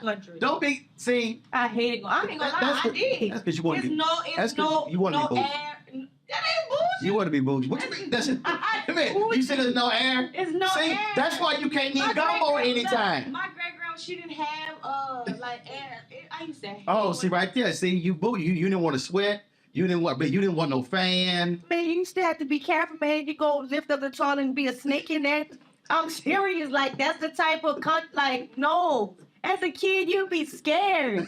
I'm serious. You like, I need indoor plumbing. Yes, indoor plumbing. But that's all right. Hey, it made me into the woman I am today. I'm serious. I see it all. I have. So how in the world, so with that upbringing, how in the world you get involved with gospel music? Okay, so my start with gospel music happened in 2014. I so happened to be at a worship night that one of my friends were doing. I wasn't even going to go. There was no accordion? No, not at all. No, we don't do that. No worship night. No worship night. You need to add it to your, I'm telling you. No, bro, we can't do that. That would totally turn it out. People would just be, they wouldn't even understand. Yes, they would. No, they wouldn't. Okay, go on to the story. Okay, so I went to the worship night and we were singing. I started singing a song called My Hands Are Lifted Up and then went into Make Me Over by Tony. And a friend of mine was recording the whole worship experience. And he ended up posting the video on Facebook. And within less than 24 hours, the video had went viral. I woke up the next morning with like a ton of messages from people all over the world just saying how the video had touched them, inspired them. And literally every video that we would post after that, people would begin to gravitate to it. And that's kind of how I got my start. Music wasn't on the agenda. Like at the time, what were you doing? I was in school. I wanted to become a lawyer. I was majoring in criminal justice. And at that time, I had a year and a half left. And I was going to go to law school and become a lawyer. That's what I wanted to do. Like, that was my dream. But God had a different plan for me. And I remember praying, me and my family, me and my parents, to be exact.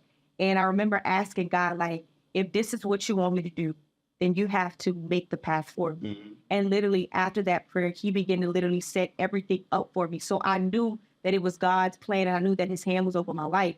And so I did the music thing. And when I got into it, it was like, what's happening? Because everything was happening so fast. And like I said, like, ready for it? But I still wasn't ready for it. See, that's what kills me. I tell people all the time, don't be praying for stuff. Right. No, and then go, hey, slow down. Did you? I thought it was gonna be like, a smooth little jerk. So easy. God timing ain't your timing. No, it wasn't. That's why you be careful what you pray for.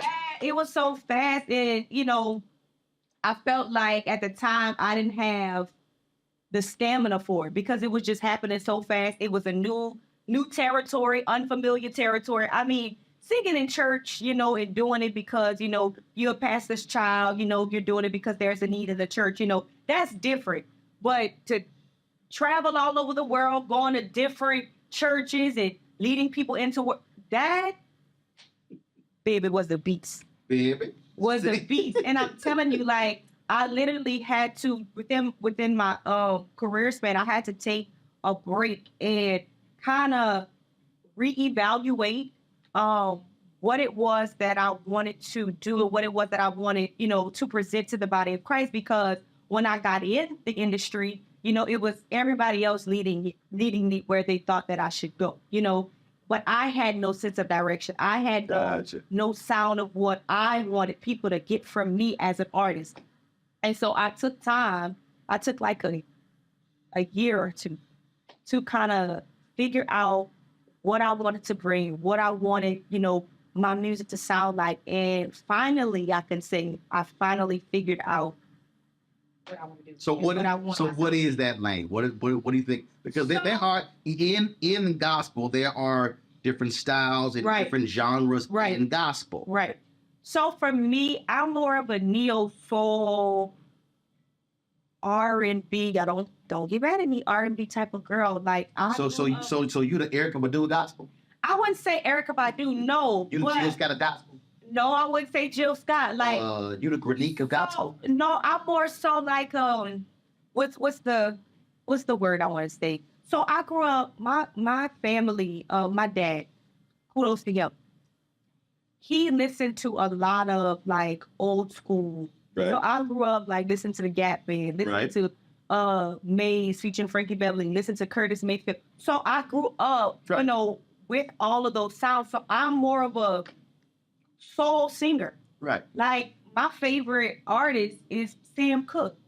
But Sam Cooke started with Soul Stirrers. He started and that's where he developed his style. Yeah, but he was a soul, you know, a soul singer, and he was a soul singer doing gospel.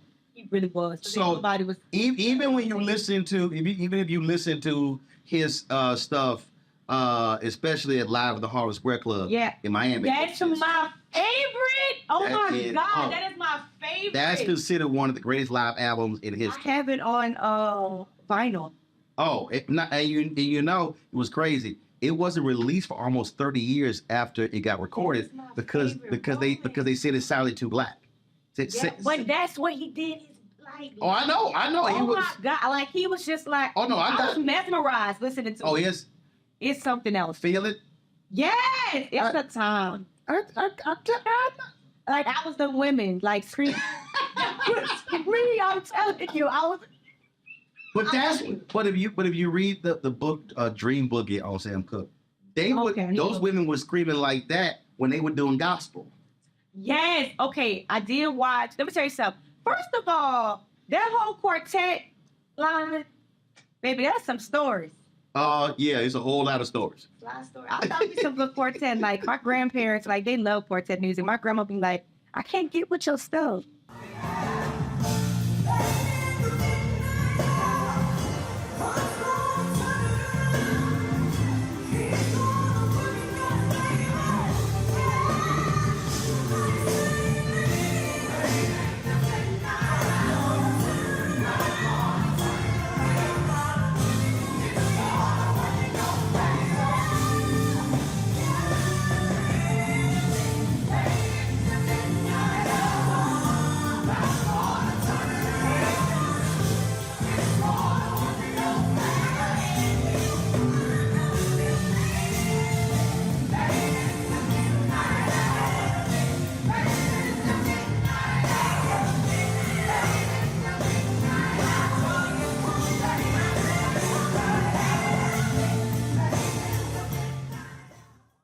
And again, when we talk about, your style, your lane, that's also, it's generational. Right. It's regional country. Yeah. It's all those different things. And the thing, I remind people that Thomas Dorsey's music was not embraced from the outset. I remember when the Winans did that song with Teddy Riley, and folk acted a plumb fool. Yeah. But they acted a fool when the Hawkins family came on Oh Happy Day. So you've always had this struggle in gospel music between contemporary, how it's supposed to be. Right. That's why I was joking all the time about the whole deal with accordion, because again, when John sent me, I Made It Out. Let me tell you something. I played that. I was playing a lot of music during COVID. I remember I played that song 28 straight minutes. Okay. That's how you know it's a good time. That beat was just again, and it's go-go. It's literally, and he says it on it. It's a go-go gospel song. And I'm always trying to remind people though that every art form came out of gospel. So this whole idea of like you singing the devil's music, no, this is where it comes from. And so people are just taking, the different styles and saying, now let me create a new sound for a new generation. And gospel music even now is evolving. It's not what it was 10 years ago. It's not what it was 5 years ago. It's constantly evolving, and just like the church. Yeah, exactly. Everything. Exactly. But how do you make sure? How do you make sure? Because there are some record execs, there are some others who would love to get away from being churchy church. Mm-hmm. Some folk, oh no, let's do a gospel song. We don't even mention Jesus, don't mention God or whatever. Mm-hmm. And so they want it to be sort of nebulous, as opposed to no. There still are some how do you make sure there still are some foundational issues that we still adhere to? I believe there's a way to do it. I believe that you should not try to still have your core I'm gonna say values. I want to make sure even with my music too, still keep that lane open. Like I want my people to come on a journey with me, if that makes sense. Mm-hmm. And I don't want to forget. I never want to forget where I came from, mm-hmm. and I never want to lose sight of who orchestrated my entire journey. Right. You know what I'm saying? Because at the end of the day, I know that I wouldn't be here if it wasn't for him. So I believe it's a way to do it. You just have to be tasteful about it. Some people think that, you can do it without. If that's your take on it, then that's your take on it. I believe everybody is on their own different journey. But for me, I still have to somewhat remember who my target audience is. Got it. Like if I want to go and sing R&B, then I'm going to do it. I don't want to just be singing R&B, or mixing the two. It's either one or the other. You know what I'm saying? And just because, the sound may change, that doesn't mean that, the message has to change as well.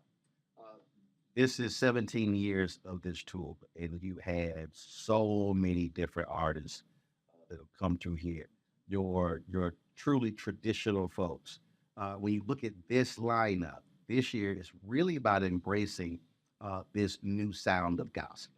Yeah. So just your thoughts about the different artists and different styles, and you just being a part of this. Yeah, I'm super excited to be a part of this. Like I feel honored just to be able to share the stage with all of these wonderful artists. And they did a phenomenal job with the artist lineup. I mean, you're getting Hezekiah Walker, you're getting Anthony Brown and Group Therapy, and you're also getting Joe. Joe is incredible. Like her, I hadn't heard an album like hers in a long time where I did not press skip. Well, first of all, you said album, because now a lot of it just singles. Ice-T was just talking about that. He said how people listen to albums. The entire thing, top to bottom, and didn't have to skip a song, not one time. And what she's doing, she's creating a different lane. You know what I'm saying? Like, I remember listening to When I Pray, and she said hell. And my mom was like, she cussed. I said, Mama, she didn't wait. Hold on. She didn't cuss. Like one word, but it wasn't traditional. It was unorthodox. Right. But it was like her being real and transparent. Like it was just, I can do that. I can say that word and people still love. Like it was incredible. So it's like, just to have, those different artists, like with those different songs, like I'm excited. I'm on the show and I'm excited to see the show. Like literally, like you have the Walls group, you have Tim Bowman Jr., who is my brother, actually worked with him. I used to be at Spirit of Faith Christian Center, so we used to work alongside each other, and he's a beast. I love what he does and what he brings to the table. But just to be around all of these different artists and for us to put on a great show and have different types of music, I think the people are in for an absolute treat. Here we go.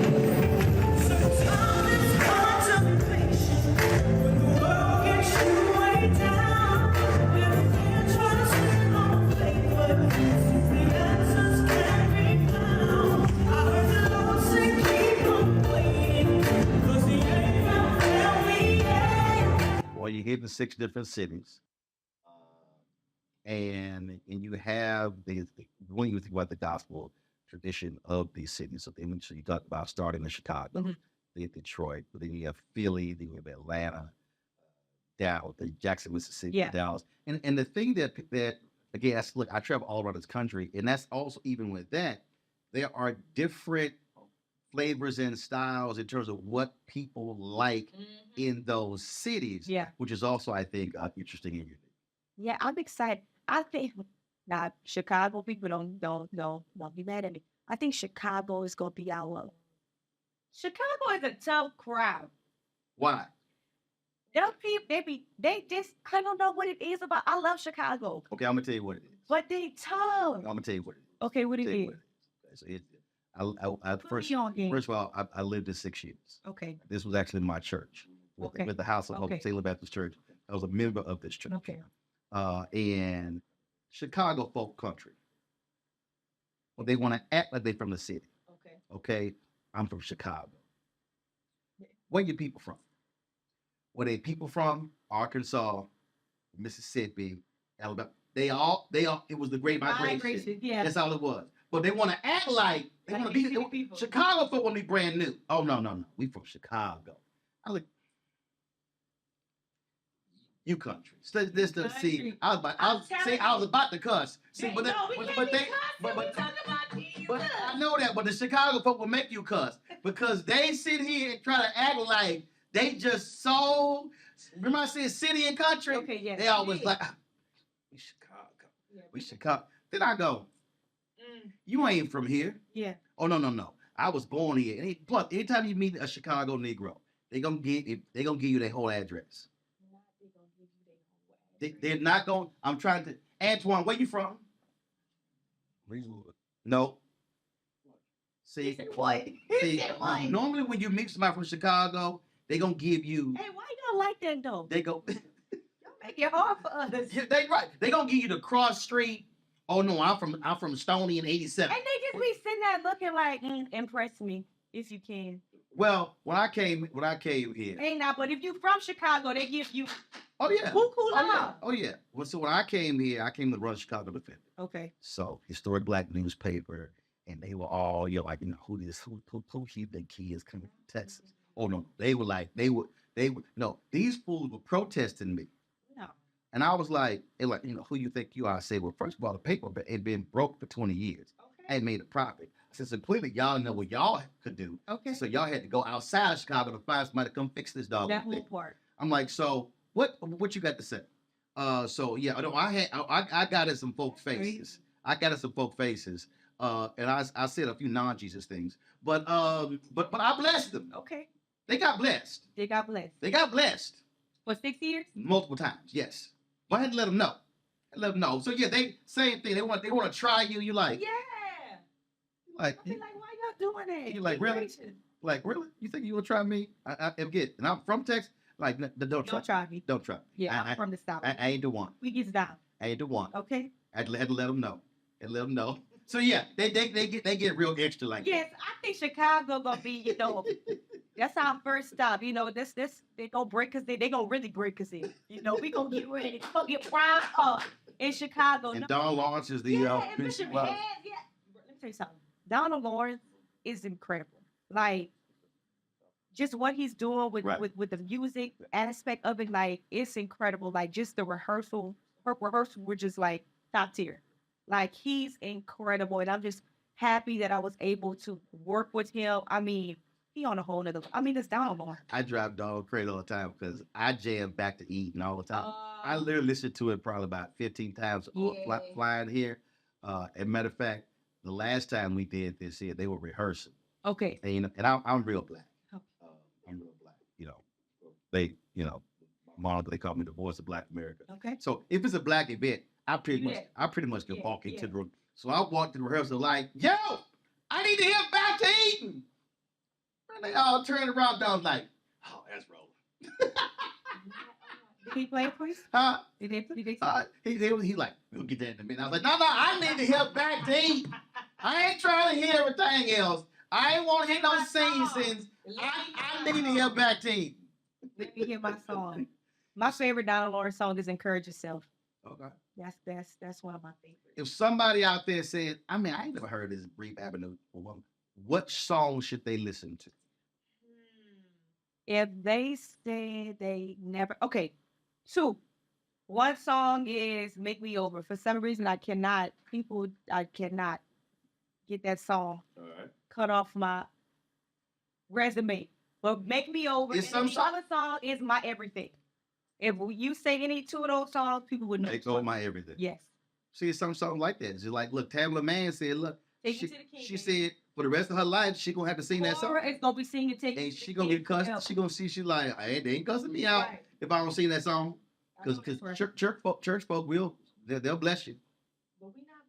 No, I'm just saying, but they get a little attitude if you don't sing. Right. Like, I know you coming back out. Because I ain't here. It's like black people in Lionel Richie. That like, you gonna sing Zoom? No, they don't even know that song. Zoom. So I'm gonna need you to put your black card on the table because right now it's Y'all know that? It's They don't even hand me your black card. First of all, I don't even need to look over my shoulder. They don't know that. Probably, we know Tootie no, that probably was Anthony.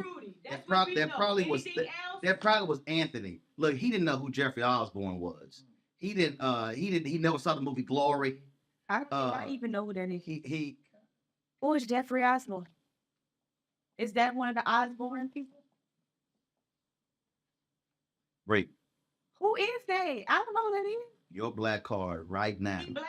Your He can't be black with that name, Osborne. All I know is, You ever heard of LTD? No. You Who is that? You ain't That never. must be old. That must be people from. You said your daddy. 60s or 70s. Girl, that's you ain't never heard of LTD?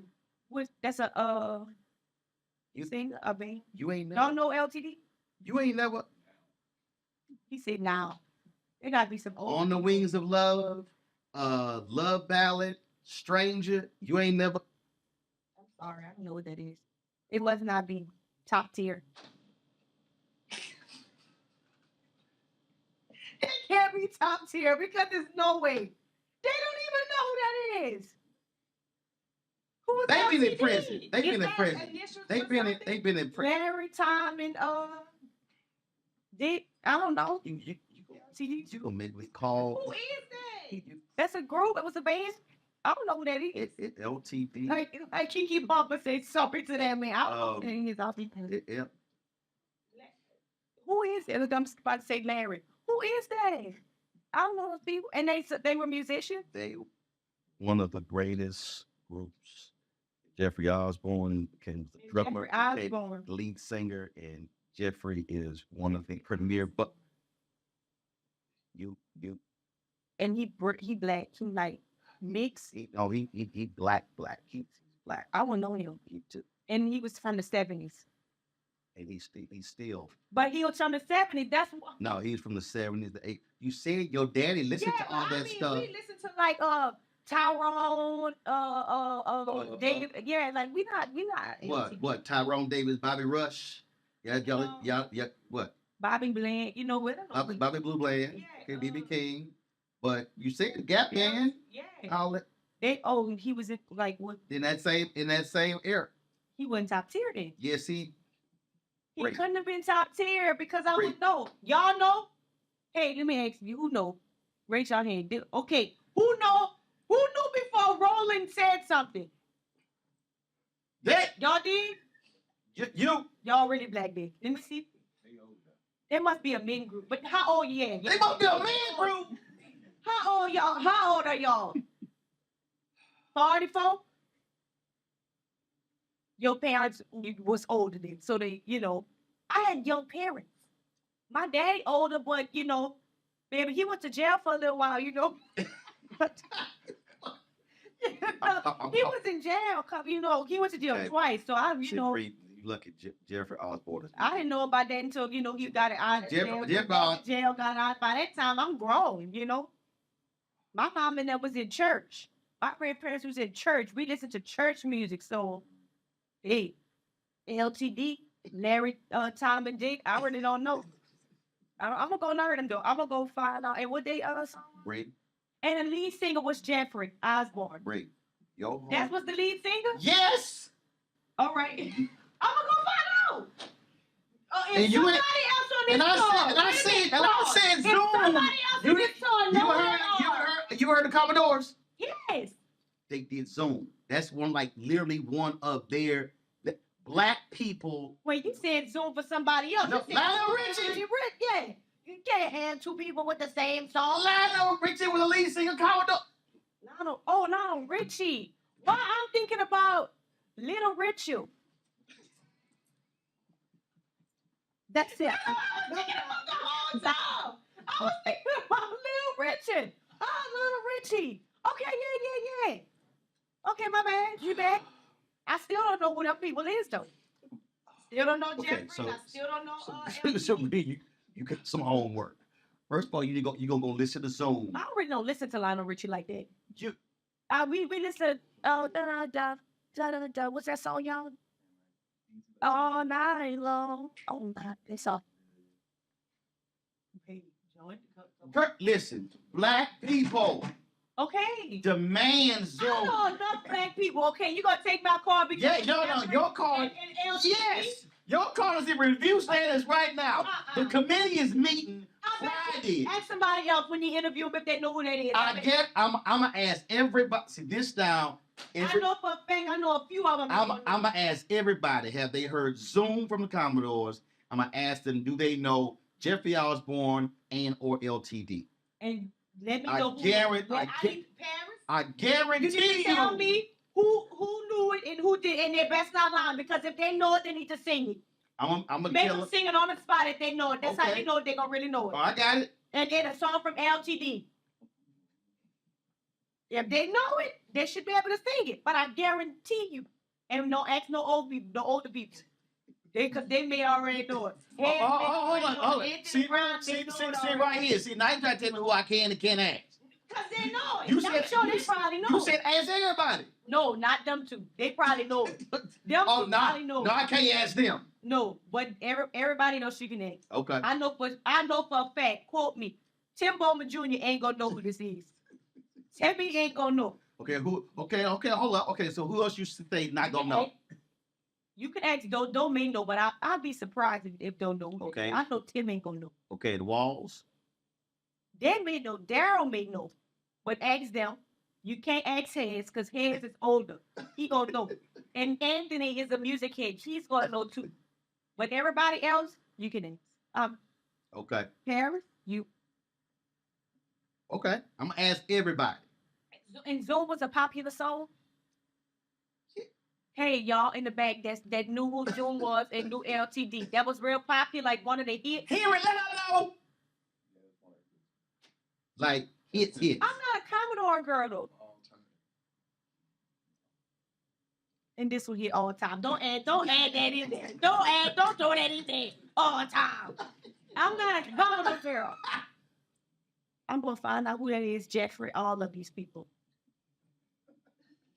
I just can't believe it. Yeah, I will find out. We gonna keep it. Your call. Oh, look, Paris said we good. Your call is on the table. No, it ain't. It's in review status. The committee is meeting. Okay, I knew everybody else, so that's all right. Review it, but you're gonna be reviewing a couple others. I guarantee you. All right. All right. Okay, we'll see. Okay, and if more, okay, so if two, but they can't just say they know, because I'm gonna lie and be like, oh yeah, I'm gonna ask them. Yeah, I'm gonna ask them additional. They need to sing it. I'm gonna ask them additional questions, and if at least two of them non-heads, non-Anthony know, you gotta do a song on the accordion in your set. I know it's God that he ain't gonna know it, because then he don't want me to be doing no thing on my set. Parents gonna tell me, because I know for a fact. Because they're gonna have to sing it, they're gonna have to prove it. Okay, I'm gonna have them do that. Okay, cool. Okay. I'm good. You good? Oh yeah, I'm straight. Because I know they ain't gonna know that. They ain't gonna know that. Y'all, they old. He got that gray. He got gray. He's insane. I'm actually young. How young? You got older parents? Nah. He was raised right. What that mean? Hey, my daddy. I'm gonna ask my daddy if he know that song. Ask your daddy. He gonna say, "Did you actually say that publicly?" Your daddy gonna be mad at you. Don't air that part, boy. He gonna be mad at me. He gonna be mad at you. Well, he should do it to jail. Wait on.